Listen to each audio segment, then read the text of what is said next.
Guys, good morning, no? Siyempre, lunchtime na, nakain tayo. Familiar ba kayo sa ulam ko? Yung chicken pit na may sabaw. Ginawa ko siyang tinula. Siyempre, sinamahan ko na rin ng ulo ng manok. Yan. Para yung dating talaga, native na native yan, no? Ulo yan, no? Yan. Tapos guys, kung familiar ba kayo sa gagawin ko na to, shoutout dyan sa Ruas Capes. Yan. Sa nagbigay nito sa mga Di Manuel family sa may barangay Kulila. Ito. Alam nyo ba to guys? Yan. Yung sisi kung tawagin sa amin, sisi. Yan.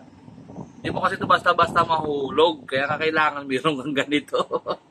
Ayan o, may gano'n yan o. Yan. Kailangan talaga mayroon kang ganito. Para mahuhulog siya. Yan. Ito yung talaba guys na maliliit. Yan. So, kung tama na muna kasi masasayang lang din pag ano. Kuha na lang ako mamaya. Meron tayong kalamansi. Yan. Sarap to. Ito yung masarap iulam talaga.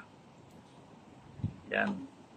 Nilagyan ko na rin yan ng sibuyas, sili, sa aluya. Yan. Kamay-kamay na natin yan guys. Tayo lang naman kakain. Wala naman ibang kakain dito. Hindi tayo lang. Diba? Kain tayo, kain. Diba yung talong? Minatira pa kagabi. Sayang din.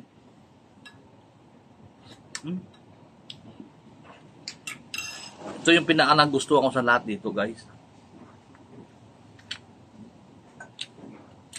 Chicken pit.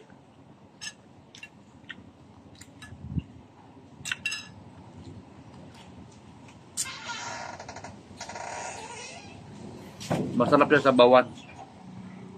Sabay mayroon nga ng ganito. Yan, di ba?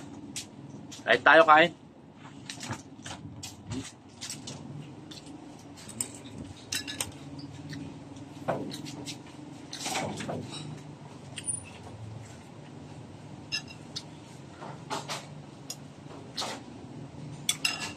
Panalo.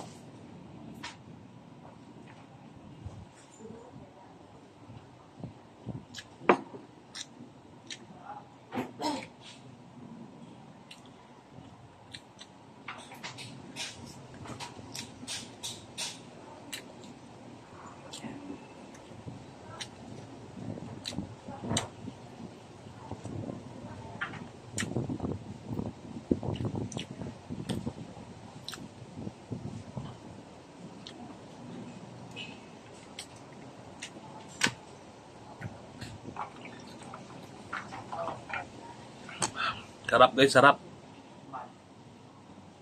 Masarap po yung ulo.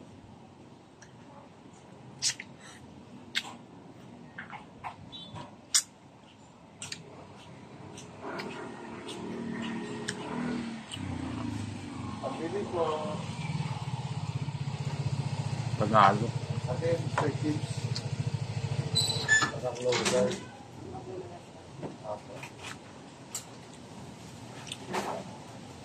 Ate, nakakuha na ba kayo ng financial access? Baka ng bolso.